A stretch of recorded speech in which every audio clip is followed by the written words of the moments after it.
దేవునికి మహిమ కలుగును గాక. హెబ్రీయులకు రాసిన పత్రిక 5:8. హెబ్రీయులకు రాసిన పత్రిక 5:8.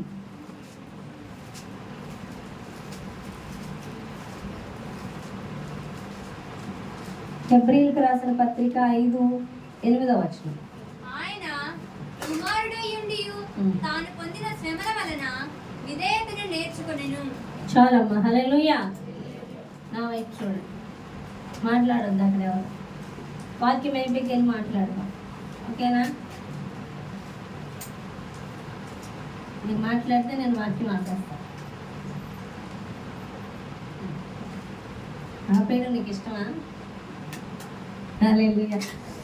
ఆయన కుమారుడై ఉండి తాను పొందిన శ్రమల వలన విధేయతను నేర్చుకొనెను. ఎవరండి విధేయత నేర్చుకున్నారంట?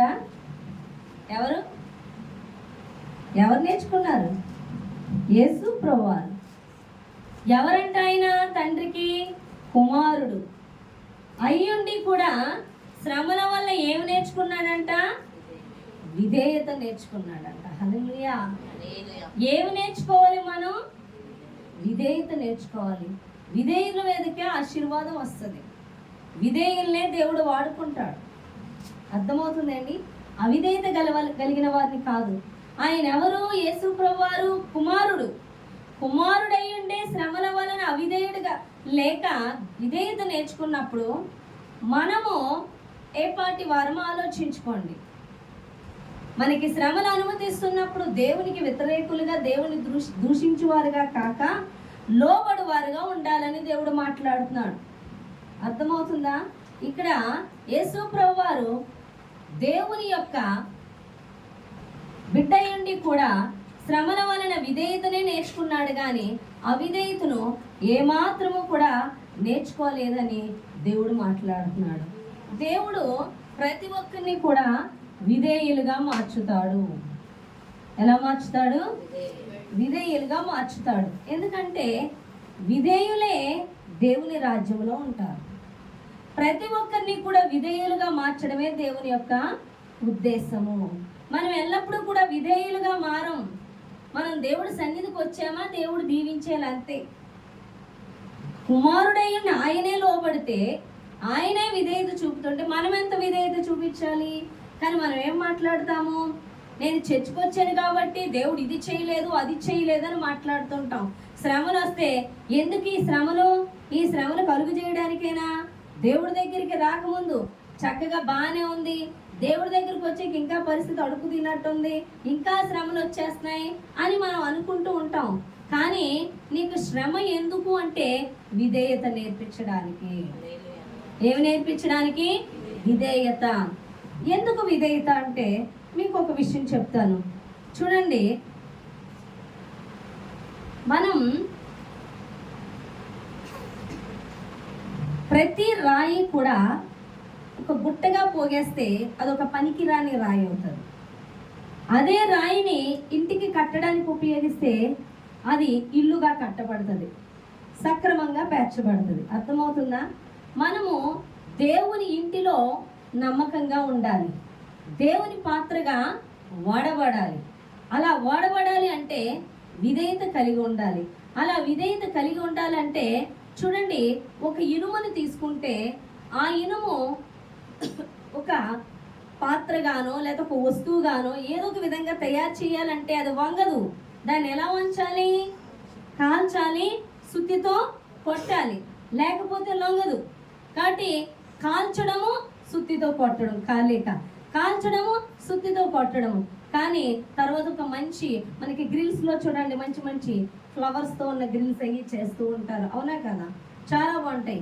ఆ విధంగా మలచాలంటే, ఆ ఇనుము అలా వంగాలంటే దాన్ని ఏం చేయాలి? కాల్చాలి. ఎవరు ఆ బాబు? ఎవరు? తల బాధించుకో. యాకోబు నా వైపు చూడు, తలదించుకుంటావే. సేవకులు చెప్తున్నప్పుడు వాక్యం వారి వైపు చూడాలి. చూసినప్పుడే వింటున్న వాక్యం మనకి అర్థమవుతుంది. తలలు దించుకోవద్దు. వాక్యం చూడమంటున్నావు చెప్పినప్పుడు చదువుతున్నప్పుడే చదవాలి. మేము వాక్యం చదివేసి ఓ 10 నిమిషాలకి వెళ్ళిపోయినా సరే ఇంకా వెతుకుతూ కూడా ఉండొద్దు.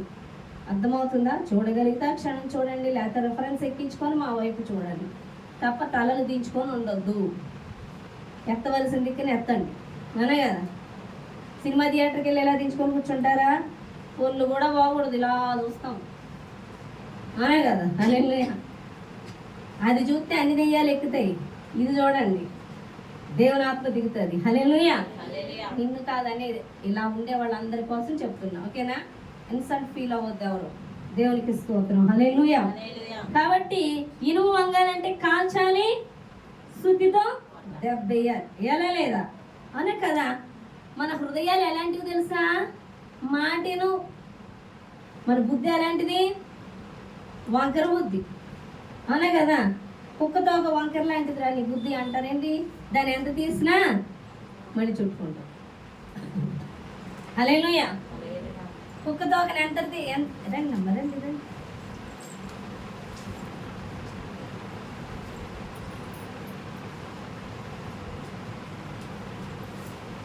రమ్మ, నువ్వురా. కుర్చీలో కూర్చుంటావా? Are you pregnant?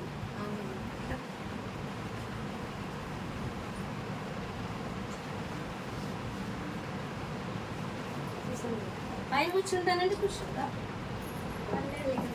కూర్చోగలిగితే నీ ఇరుకులో ఇబ్బంది పడతానంటే వద్దురా, కూర్చోండి.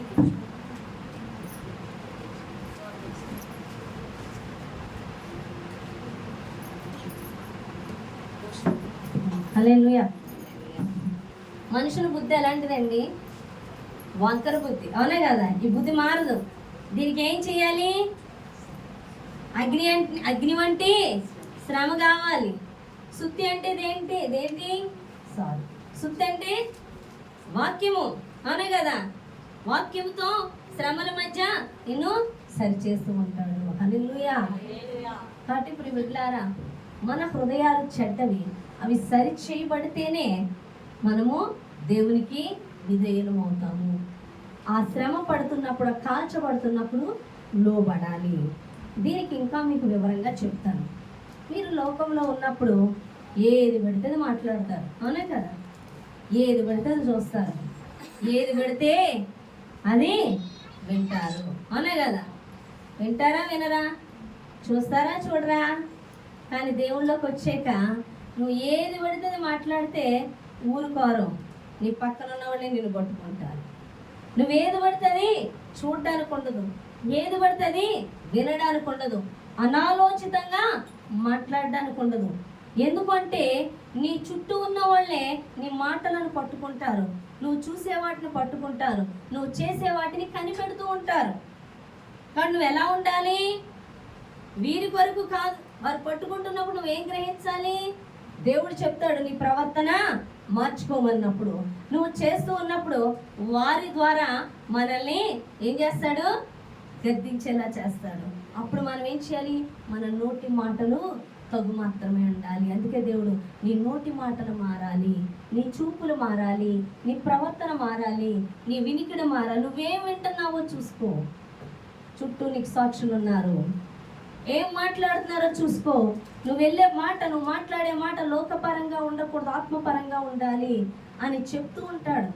మనం ఇష్టం వచ్చినట్టు మాట్లాడలేము దేవుని యొద్దకు వచ్చాక. ఎందుకంటే మన మాటనే పట్టుకొని మనల్ని ఇరుకులో పెట్టే వాళ్ళగా ఉంటారు.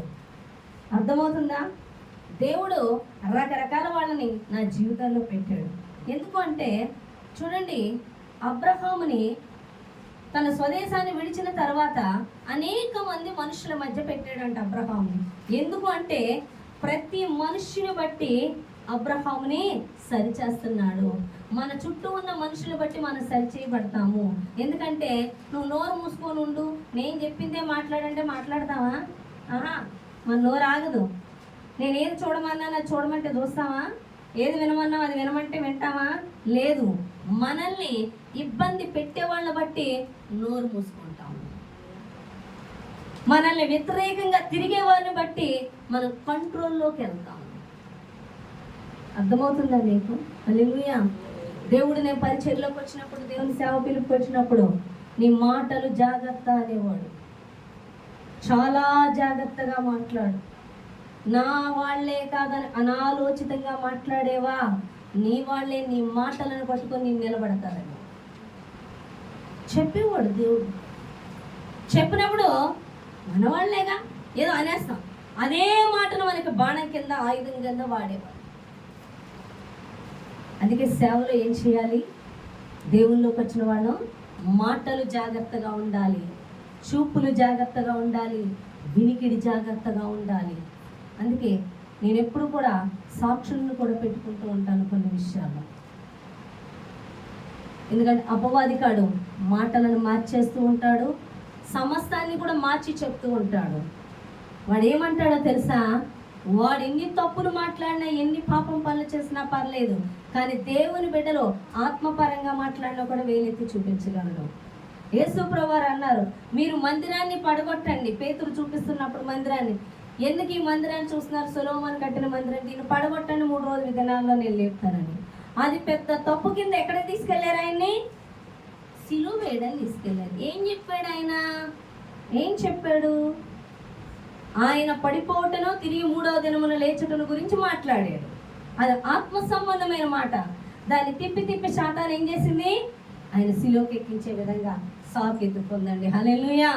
అదే విధంగా ఆత్మ సంబంధమైన మాటలు మనం మాట్లాడినా సరే సాతాను త్రిప్పి మనల్ని వ్యతిరేకంగా మార్చగలదు. అందుకే మనం నోరు జాగ్రత్తగా ఉండాలి, మనం చాలా జాగ్రత్తగా మెలకువ కలిగి వివేకము కలిగి ఉండాలని దేవుడు మాట్లాడుతున్నాడు.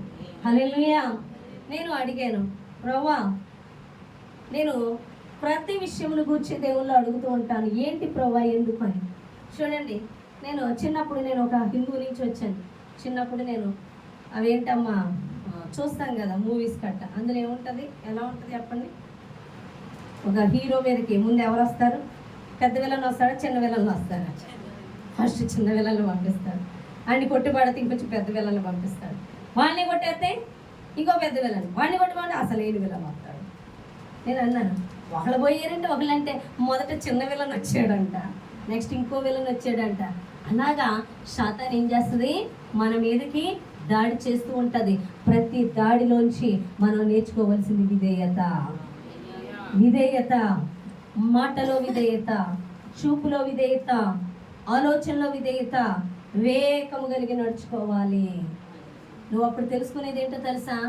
మనుషుల్ని నమ్ముకున్నటి కంటే యెహోవాను ఆశ్రయించడం మేలు అన్న మాట నిజమే కదా ప్రభువా అంటావు, అవునా కదా? మనుషుల్ని ప్రేమించడం కంటే నిన్ను ప్రేమించడం మేలు కదా ప్రభువా అంటాం. ఇలాంటి వ్యతిరేకతలు మనకు వస్తున్నప్పుడు ఇంకోటి ఏమంటాం? నీ సహవాసం మేలు కదా, నువ్వే నిజమైన స్నేహితుడు కదా అంటాం, అవునా కదా?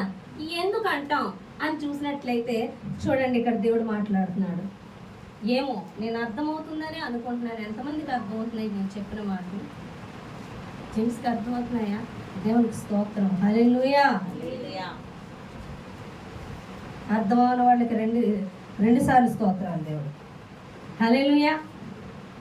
ఇంకోటి చూడండి, యోహాను సువార్త 12వ అధ్యాయం 49వ వచనం చదువుదాం.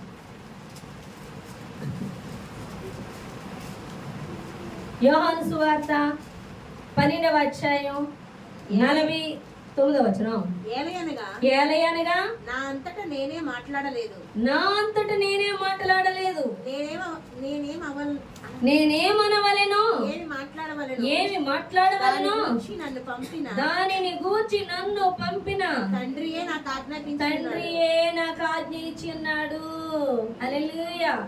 యేసు ప్రభువారంట తనకు తానుగా మాట్లాడలేదంట, తనకు తానుగా ఏది చేయలేదంట. అంతా తండ్రి ఏది చెప్పాడో, ఏది మాట్లాడమంటున్నాడో అదే మాట్లాడాడంట. ఎందుకని అంటే చూడండి, దేవుడు స్వశక్తి మీద, సొంత జ్ఞానం మీద, సొంత బలం మీద ఆధారపడతారు కదా. ఆ సొంత బలానికి, సొంత జ్ఞానానికి, ఆ సొంత శక్తికి సంబంధించిన విషయంలో దేవుడు ఇదివరకే తీర్పు తీర్చాడు. ఏం చేశాడు? తీర్పు తీర్చాడంట. అంటే నేను ఒక మాట చెప్తున్నాను, నువ్వు మారు మనసు పొందుకోవాలి, నువ్వు పాత జీవితం చనిపోవాలి అన్నాడు. బ్రతుకుంటే అది పాపపు జీవితం, బ్రతుకుంటే అది నువ్వు. నీకేమై ఉన్నది? తీర్పులో ఉన్నావు. అర్థమైందా నీకు? హల్లెలూయా. జాగ్రత్తగా వినండి. దేవుని యొద్దకు వచ్చిన వాళ్ళు పాతది గతించెను, సమస్తము క్రొత్తవాయెను. పాత జీవితం నువ్వు చనిపోయావు. ఇప్పుడు నువ్వు ఎవరిలో బ్రతుకుతున్నావు? అప్పుడు నువ్వు అనేది లేవు కదా బ్రతికి, అనే కదా. నువ్వు బ్రతుకుంటే నువ్వు చేసిన పాపాన్ని బట్టి నీ మీద తీర్పు ఉంది కదా. నువ్వు ఇప్పుడు చచ్చిపోయావు కదా, ఇప్పుడు క్రీస్తులో బతికావు కదా, ఇక నువ్వు తీర్పులోకి రావు. ఒకవేళ నువ్వు తీర్పులోకి రావాలంటే నువ్వు బతికుండాలి. నువ్వు బతికుండాలంటే నీ శక్తి, నీ బలము, నీ జ్ఞానము ఉపయోగిస్తున్నావు అంటే నువ్వు బ్రతికున్నట్లు. కాబట్టి అది తీర్పు తీర్చబడి ఉంది. సొంత ఆలోచనలు, సొంత ప్లానింగ్స్, అవునా కదా, సొంత బలము, నేను చేయగలను, నేను ఇలా చేస్తాను, నేను ఇలా అనుకోవాలనుకుంటున్నా, ఇలా చెయ్యాలనుకుంటున్నానంటే తీర్పులోకి వెళుతున్నట్టు నువ్వు. ఎంతమందికి అర్థమైంది? చాలా ఇంపార్టెంట్ పాయింట్. నేను చెయ్యాలి, నేను ఇలా అనుకుంటున్నా, ఇలా చెయ్యాలనుకుంటున్నా, ఇది ఒక ప్లాన్లో. మనకి ప్లానింగ్స్ ఎక్కువ. మనుషులందరికీ ఉన్న రోగం ఏంటంటే ప్లానింగ్స్, అవునా కదా. ఏదన్నా ఒకటి చేయాలంటే ప్లానింగ్, అవునా కదా. ఏదన్నా ఒకటి చేయాలంటే నేను చేస్తా. సొంత శక్తి, సొంత జ్ఞానం, సొంత బలము ఇది నీలోంచి వస్తుందంటే నువ్వు చచ్చిపోయావుగా, అవును కదా. చచ్చిపోయినావు. నీది ఎలా పని చేయాలి? పని చేయకూడదుగా. ఎవరిది పని చేయాలి? దేవుడిది పని చేయాలి. కానీ నీది పని చేస్తుందంటే నువ్వు బ్రతుకున్నావు. నువ్వు బ్రతుకున్నావు అంటే నువ్వు ఆల్రెడీ తీర్పులో ఉన్నట్లే. అందుకే యేసుప్రభువారు అంటున్నారు, నా అంతటా నేనేమి, అక్కడ చదవండి, నా అంతటా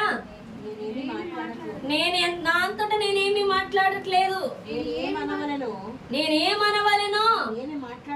ఏమి మాట్లాడవలెనో దాని గూర్చి నన్ను పంపిన తండ్రి నాకు ఆజ్ఞ ఇచ్చున్నాడు. హల్లెలూయా. ఎంత విధేయతగా ఉన్నాడండి యేసుప్రభువారు. నేను దేవుని కుమారుని కదా, నేనేంటో ఇలాగ చూపించేద్దామని చూస్తున్నాడు ఆయన. తండ్రి ఏం చెప్పమంటున్నాడు, ఏం మాట్లాడమంటున్నాడు, ఏది ఆజ్ఞ ఇచ్చాడున్నాడో అదే మాట్లాడుతున్నాడు. ఆయనే అలా ఉన్నప్పుడు మనం ఎలా ఉండాలో ఆలోచించు. హల్లెలూయా. తీర్పులోకి వెళ్ళక నిమిత్తము తానుకి అప్పగించిన దేవుని పని చేయటము, పరలోక రాజ్యమునకు ఆయన చేర్చబడటమే ఆయన ప్రణాళిక ఉన్నది. అక్కడ ఆయన చేయవలసిన చిత్తమై ఉన్నది. హల్లెలూయా. కాబట్టి తండ్రి తనకి ఏది అప్పగించి ఉన్నాడో అదే చేస్తాడంట. ఇప్పుడు మనం ఆ త్రోవలోకి వెళ్ళాలి. అర్థమైందా? ఏ త్రోవలోకి వెళ్ళాలి? ఆ త్రోవలోకి వెళ్ళాలంటే తండ్రి మాట్లాడిందే మాట్లాడాలి, తండ్రి చెప్పిందే వినాలి, తండ్రి చేయమన్నదే చేయాలి.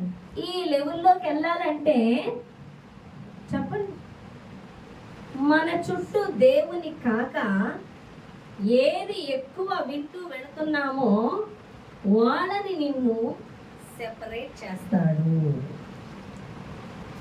అర్థమైందా? అర్థమవుతుందా మీకు? దేవుని స్వరమే వినాలి. నువ్వు ఎవరి స్వరాలు వింటున్నావు, ఎవరితో స్నేహాలు కలిగి ఉంటున్నావో, దేవుని చిత్తము కాక నీకేది అడ్డుగా ఉందో అది నీకు వ్యతిరేకంగా మార్చబడుతుంటుంది. ఎంతమందికి అర్థమైంది?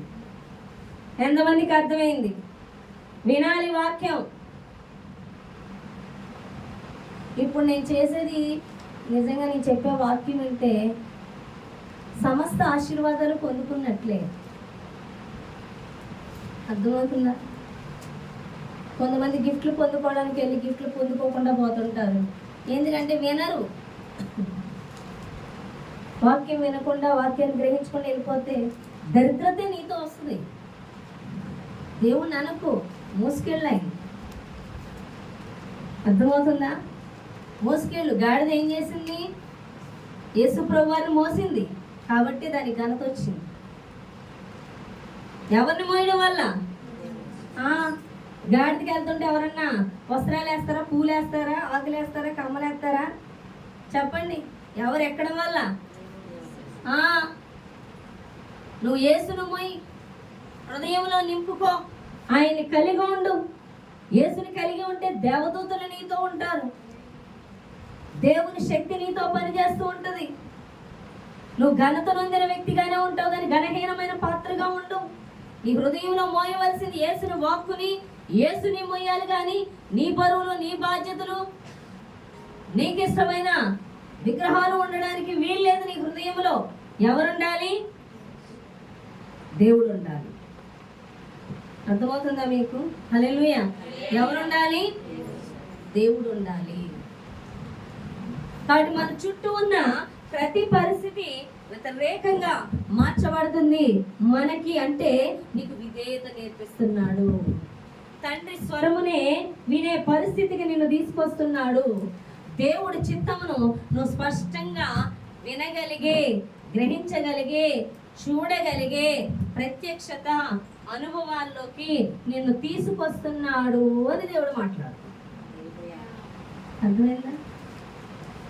ఎవరికి శ్రమలు ఎక్కువ ఉంటాయి, ఎవరికైతే అడుగడుగున వ్యతిరేకతలు ఉంటాయో వాళ్ళని దేవుడు త్రోసివేసినట్టు కాదు, కానీ వారు దేవుని చిత్తము చేస్తుండగా వచ్చే శ్రమలు మరింత దేవుని స్వరాన్ని స్పష్టంగా వినుటకు, దేవుని చిత్తాన్ని చేయటకు, విధేయులగుటకు దేవుడు అప్పగించు ఒక మార్గము అని దేవుడు మనల్ని నడిపించి ఒక మార్గము అని దేవుడు మాట్లాడుతున్నాడు.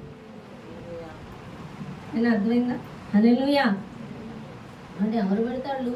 దేవుని చేతిలో ఉండాలి, దేవుని నడిపింపులో ఉండాలి. దేవుని నడిపింపు వేరు, నీ నడిపింపు వేరు అయిపోకూడదు. దేవుని చేతిలో ఉండాలి. ఎందుకంటే రోమియోలకు రాసిన పత్రిక 8వ అధ్యాయంలో ఒక మాట ఉంది చూడండి. రోమియోలకు రాసిన పత్రిక 8వ అధ్యాయం.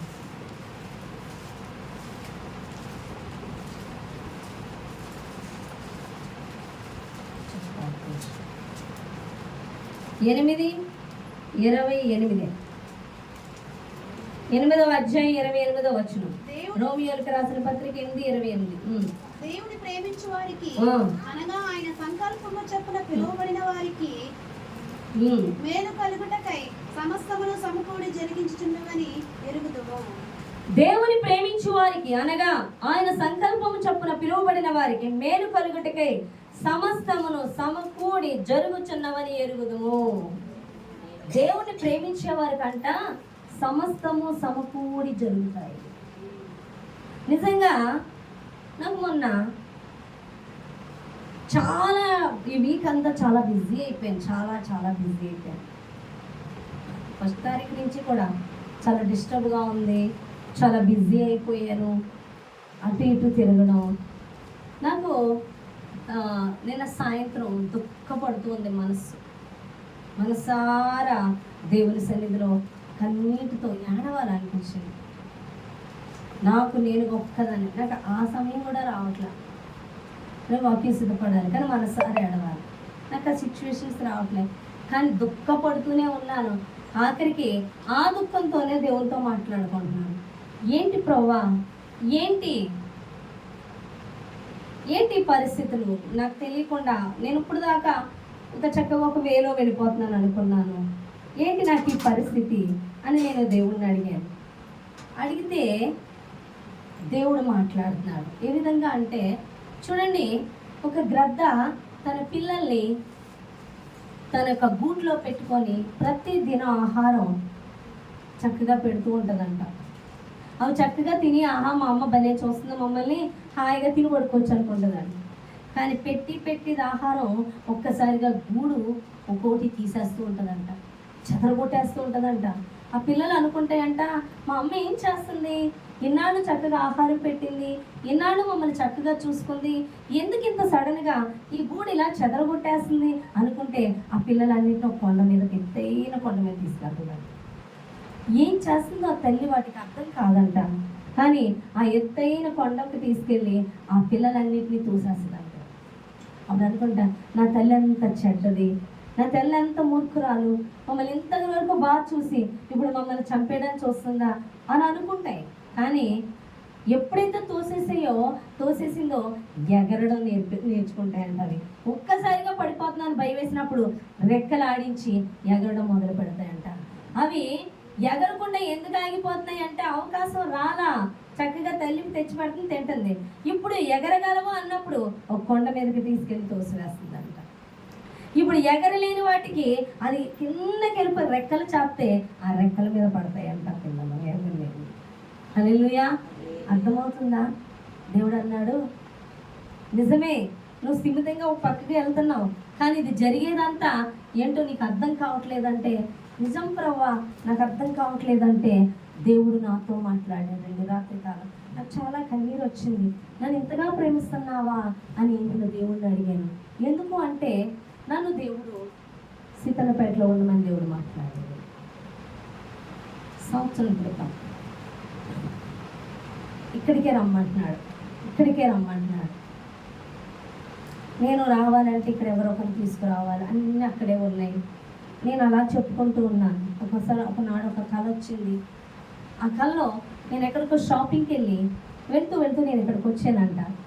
ఆ షాపింగ్లో కొన్ని కొన్ని ఇక్కడ పెట్టవలసినవి పెట్టి కొన్ని అక్కడే బయటకు వెళ్ళిపోతుంటారు. అలా సాయంత్రం 7-8 గంటలకు వచ్చానంట. వచ్చి కూర్చుంటే ఒక ముసలావిడ వచ్చిందంట ఇక్కడికి. సేమ్ ఇక్కడే కూర్చున్నాను. ఎవరు నువ్వు ఇప్పుడు వచ్చేవన్నానంట. నీకు తెలీదా, పగలు నువ్వు ఉంటున్నావు, రాత్రి నేను ఉంటున్నాను అన్నాడు. రాత్రి నాకు తెలియకుండా నువ్వు ఎప్పుడు వస్తున్నావు, ఎలా వస్తున్నావు అని అడుగుతున్నానంట. నీకు తెలీదు, నేను వస్తున్నానని చెప్పిందంట. ఆ కళ వచ్చినప్పుడు నేను అనుకున్నా, లేదు నన్ను దేవుడు అక్కడ ఉండమంటున్నాడు. ఉండడానికి వచ్చినప్పుడు 2 days వస్తే చాలా డిస్టర్బెన్స్ వచ్చింది. శాతం వ్యతిరేకంగా లేచింది. ఇక్కడ పైన ఉన్న వాళ్ళతో కాస్త డిస్టర్బెన్స్ వచ్చింది మోటార్ విషయంలో. ఏంటి డిస్టర్బెన్స్ ఎందుకు అనుకొని నేనే ఆగిపోవడం జరిగింది. నైట్లో వచ్చిందని. కానీ దేవుడు ఉద్దేశం నైట్లు కాదు, నన్ను ఇక్కడ ఉండమంటున్నాడు. నేను ఓన్లీ నైట్లే వస్తుంది అని అనాలోచితంగా నేను నైట్లో వచ్చాను, కానీ దేవుడు నన్ను ఇక్కడ ఉండమంటున్నాడు. సంవత్సరం క్రితం, హల్లెలూయా, సంవత్సరం క్రితం. ఎందుకంటే అక్కడ ఉండదగిన ప్లేస్ కాదు, సన్నిధి లేదు. దేవుడు ఏం చేశాడో తెలుసా? తాను ప్రేమించు వారికి సమస్తము సమకూడి జరిగిస్తాడు. నిజంగా నా పక్షానికి జరిగిస్తున్నాడు. నేను చూడట్లేదు, కానీ ప్రతి ఒక్కరిని, సంఘాన్ని, సంఘస్థుల హృదయాలను, సంఘస్థులు చేయి పనులను కూడా దేవుడు చూస్తున్నాడు. ఇక్కడ ఇది సర్వశక్తుని సన్నిధి. చూచట లేదు అనుకోవద్దు. నేను చాలా డేర్గా ఉంటా. ప్రతి ఒక్కరిని కనిపెట్టుకోవాలి అంటే దేవుని సన్నిధిలో నేను గడుపుతా. దేవుడు ఏం చెప్తే వింటాను. సొంతంగా అడుగులు వేయడానికి నాకు లేదు. దేవుడు ఎప్పుడు ఏం చేయాలో అప్పుడు చేస్తాడు. విషయం ఏంటో తెలుసా? లాస్ట్ ఇయర్ జనవరిలో జరిగిన విషయం ఏంటంటే, మొన్న జనవరిలో సడన్గా అంబేద్కర్ కాలనీలో ఆమె మంచి ఇల్లు ఇచ్చింది ప్రేయర్కి. మీరు చేసుకోండి అమ్మా, మీరు ఎంత చేస్తే నాకు అంత ఇష్టం. మాకు చాలా సపోర్ట్గా ఉంది. ఇంటి వానర్స్ అంత సపోర్ట్గా ప్రేయర్ పెట్టించుకుంటానని వస్తానన్నావు. అది ఒక అన్యురాలు. నేను చాలా సంతోషించాం. కానీ సడన్గా తన కొడుకు చనిపోయి ఆమె ఇల్లు అమ్మేసి వెళ్ళిపోదలిచింది. మేము తీసుకున్నదే అక్టోబర్లోనే ఎప్పుడో తీసుకున్నాం. కానీ 4 నెలలకే అమ్మ ఏమనుకోవద్దు, మీరు ఇల్లు చూసుకోండి, నేను అమ్మేస్తున్నాను ఇల్లు. నిజంగా ఇల్లులు తిరిగామండి. అదే ఏరియాలో ఒక్క ఇల్లు దొరకల. నేను అప్పుడు అనుకున్నా, లేదు నీ చిత్తమైతే దొరుకుతాయి. ఎక్కడ ఏంటి అన్నప్పుడు నాకు ఏ ఇల్లు ఇవ్వబోతున్నాడు ఆ ఇల్లు దర్శనంలో చూపించాడు, కల్లో చూపించాడు. సేమ్ అదే ఇల్లు దేవుడు చూపించాడు. ఆ ఇల్లు తీసుకున్నాను. కాలనీలోనే మందిరం నడిపించాను. నేను ఇప్పుడు అక్కడ ఉంటున్నది 3వ ఫ్లోర్, గ్రౌండ్ ఫ్లోర్తో లెక్కేస్తే 3వ ఫ్లోర్లో ఉన్నప్పుడు అక్కడికి వచ్చేవారు. నేను కాలనీలో ఎందుకు దేవుడు కాలనీలోనే ఇప్పిస్తున్నాడు? ఇక్కడ ఉన్నది కదా పైన, ఎందుకు కాలనీలో ఇప్పిస్తున్నాడు? పోనీ ఇక్కడికి వచ్చేయమనొచ్చు కదంటే కాదు, వేరే రూమే తీసుకోమన్నాడు. సరే కాలనీలోనే వెతికించి వేరే రూమ్ తీసుకోమని ఇక్కడ ఉదయం జరుగుతుంది నేనుండే రూమ్లో. ఉదయం ప్రార్థన, సాయంత్రం ప్రార్థన ఆ రూమ్లోనే పెట్టించాను. నీకు ఇప్పుడు నేను ఉంటున్న రూమ్లో ప్రేయర్ అవసరం లేదు. నేను ఉంటున్న రూమ్లో ప్రేయర్కి ఎవ్రీథింగ్. సంఘంలో ఒక అమ్మాయి వచ్చి చదివింది, కానీ దేవుడు చూస్తున్నాడు ఆ అమ్మాయిని వద్దనుకుంటున్నాడు. ఎందుకంటే తాను చేసే పాప పనులు దేవుడు చూస్తున్నాడు, తాను చేసే అవిధేయత దేవుడు చూస్తున్నాడు. మందిరం పనులు కానీ మందిరానికి సంబంధించిన ఏమీ కానీ చేయించడానికి ఇష్టం లేదంట. మార్గాలు ఆయన సరళ పరిచేస్తూ ఉన్నాడు. ఏ పని తనది అవసరం లేకుండా అక్కడ మందిరం పెట్టి విధేయత చూపిన శవానికి అప్పచెప్పాడు ఆ పని. తనకు అప్పచెప్పడం మొదలు పెట్టాను. మందిరం పనుల చేతి నుండి తీసేసాడు, తన చేతి నుండి. ఇక ఫ్లడ్స్ వస్తాయి అనగా దేవుడు మొత్తం నాతో మాట్లాడుతున్నాడు. ఫ్లడ్స్ వస్తాయి అనగా 1 వీక్ ఒక 3-4 డేస్లో నాకు కళ వచ్చింది. కళ్ళలో నా చుట్టూ నీరు వచ్చినట్లుగా, బట్ నేను సేఫ్గానే నేను పడుకొని ఉన్నాను. కానీ నా చుట్టూ నీరు వచ్చేసినట్టు దేవుడు చూపించాడు. అసలు ఆ కళ ఏంటి అనుకున్నా. ఎప్పుడు వరదలు నేను చూడలే. వస్తాయి అంటారు, అలా వింటాం ఇలా ఉంటాం, వచ్చింది అలా గండి కొట్టేసింది. నా చిన్నప్పటి నుంచి చెప్పినాను కానీ నేను ఎప్పుడు నీరు వచ్చింది అన్నది చూడలేదు. నీరు వచ్చేసినట్టు చూస్తే నాకు అది కూడా నేను మధ్యాహ్నం ఎప్పుడో పడుకున్నప్పుడు లెగిసి కూడా ఒకసారి చూసుకున్నా. నేను బాగానే ఉన్నాను అన్నమాట, పడుకుని పోయి కూడా. కానీ కల్లో కూడా నా చుట్టూ నీరుంది కానీ నా యొద్దకి రాలేదు. తర్వాత ఫ్లడ్స్ వచ్చాక దేవుడు నన్ను ఇక్కడికి ఎలా తీసుకొచ్చాడు తెలుసండి. అక్కడ విడిచి రాలేకపోతున్నా, ఇక్కడికే వెళ్ళాలని మాట్లాడుతున్నాడు పరిశుద్ధాత్ముడు. హృదయంలో ఒకటే ప్రేరేపణ, కదులు కదులు కదులు అని. చూసుకుంటున్నా అన్ని ఏం బట్టికెళ్ళాలి సర్దుకున్నా. అనేక్య అక్కని ఎలాగన్నా తీసుకెళ్ళాలి అన్న పట్టుదల తనలో వచ్చిందంట. అంతే వాళ్ళని ఫ్రెండ్స్ని మొత్తం అందరినీ తీసుకొని వినయ్ ఫ్రెండ్స్ అందరూ వచ్చారు. 4 మగ పిల్లల దాకా వచ్చి, అక్క వచ్చేయండి, ఇంకా అది సదరాలి, అది అవసరం. అక్క బట్టలు తీసుకొని వచ్చేయండి అక్క చాలు అనుకొని వాళ్ళే మోసుకొని వాళ్ళే లాక్కొచ్చేస్తుంటే నేను కదలటం లేదండి. అలా ఉంటే ఇలా వినయ్ అన్నయ్య ఆ పిల్లడు రాక్క అని నన్ను చక్కగా చేపట్టుకొని లాక్కొని వెళ్ళిపోతుంటే దేవుడు అంటున్నాడు, సొదొమ గొమొర్రా పట్టణాన్ని నాశనం చేసే ముందు లోతు నా ప్రాంతం నుంచి ఎలాగ లాక్కెళ్ళాడో అలా తీసుకొస్తున్నాడని మాట్లాడుతూనే ఉన్నాడు. నాతో వస్తుండగా మాట్లాడుతూనే ఉన్నాడు, తీసుకొస్తూనే ఉన్నాడు. హల్లెలూయా. నిజంగా మీకు చెప్తున్నా, సంవత్సరం క్రితం దేవుడు వెళ్ళిపోమంటే ఉన్నాను. అప్పటి నుంచి నాకు హెల్త్ బాగాలేదండి, అస్సలు బాగాలేదు. నా హెల్త్ ప్రాబ్లమ్స్ ఎక్కువైపోయాయి. అప్పటికప్పుడే బాగుంటే అప్పటికప్పుడే నీరసం. ప్రేయర్స్కి చాలామంది రమ్మంటే పరుగులు ఎత్తేదాన్ని. అలాంటిది చాలా జాప్యం చేయడం. ఏం జరుగుతుంది సేవ చేస్తున్నప్పుడు అభిషేకం ఉంటుంది కదా, ఏంటి నేను చాలా కష్టంగా వెళ్ళవలసి వస్తుంది అనుకున్నాను. కారణం కథలు అన్నప్పుడు పరిస్థితులు కథలనివ్వక. హల్లెలూయా. కానీ దేవుడు ఏం చేశాడు తెలుసా, చూచుచున్న దేవుడు లాక్కొని తీసుకొచ్చాడండి. నిజంగా ఇక్కడికి వచ్చిన మొదలు హెల్త్ నాకు చాలా బాగుంది. చాలా శక్తి, చాలా అభిషేకం, చాలా ప్రభావం అనుభవించడం మొదలుపెట్టాను. దేవుడు బలంగా మాట్లాడుతున్నాడు. రాత్రికాలం అన్నాడు, నేను ప్రేమించానా విడిచిపెట్టాను. నీకు తెలుసా ఈ దినమున ఈ గది నువ్వు ఖాళీ చేయవలసి వస్తుందని తెలియదు కదా. ఒకవేళ ఈ దినమున ఇల్లు ఖాళీ చేయవలసి వస్తే ఎక్కడ నువ్వు వెతుకుతూ పరుగులు ఎత్తేదానివి? నీకు ముందుగానే నేను సిద్ధపరిచించాను. దేవుడు ప్రేమించే వారికి సమస్తము సమకూడి జరిగిస్తాడు. నేను నిన్ను ప్రేమిస్తున్నానని దేవుడు మాట్లాడేది నీ కొరికే. నువ్వు చూడట్లేదు కానీ నేను మొత్తం జరిగిస్తున్నానని దేవుడు మాట్లాడు. ఇక నిద్ర పట్ల అప్పుడు దాకా నిద్ర వచ్చింది కానీ నిద్రలా కన్నీరు. ఎంత ప్రేమిస్తున్నావు ప్రభా, నన్ను ఎంత ప్రేమిస్తున్నావు. ఈ బరువు నేను కాదు మోసేది, మీరే. ఈ బరువు నేను కాదు, నువ్వే మోస్తున్నావు. నాకన్నా నీ యొక్క పరిశుద్ధ స్థలంలో పరిశుద్ధుల్ని కాక అపరిశుద్ధుల్ని నువ్వు ఉంచవు ఇక్కడ. కాబట్టి నువ్వు ముందే మొదలు పెట్టావు నీ పని. దేవునికి ఇస్తావు. నాకు అప్పుడు తెలిసింది చివరిలో దేవుడు, కానీ దేవుడు ముందే ప్రణాళిక మొదలు పెట్టాడు. ఎంతమందికి అర్థమైంది? హల్లెలూయా, హల్లెలూయా. కాబట్టి దేవుడు అంట తాను ప్రేమించే వారికి సమస్తము సమకూడి జరిగిస్తాడు. అంతే. హల్లెలూయా. సమస్తము సమకూడి జరిగిస్తాడు. ఆయన సేవ చేయవారిని విడిచిపెట్టడు. ఆయన ఆత్మల కోసం ప్రసవేదన పడేవారిని విడిచిపెట్టరు. తండ్రి చిత్తము చేయాలనే వారికి కూడా ఆయన సన్నిధి తోడుగా ఉంటుంది. నీ ఆలోచన, నీ శక్తి, నీ బలం ఉపయోగిస్తున్నావా? తీర్పులోకి వెళ్ళబోతున్నావు.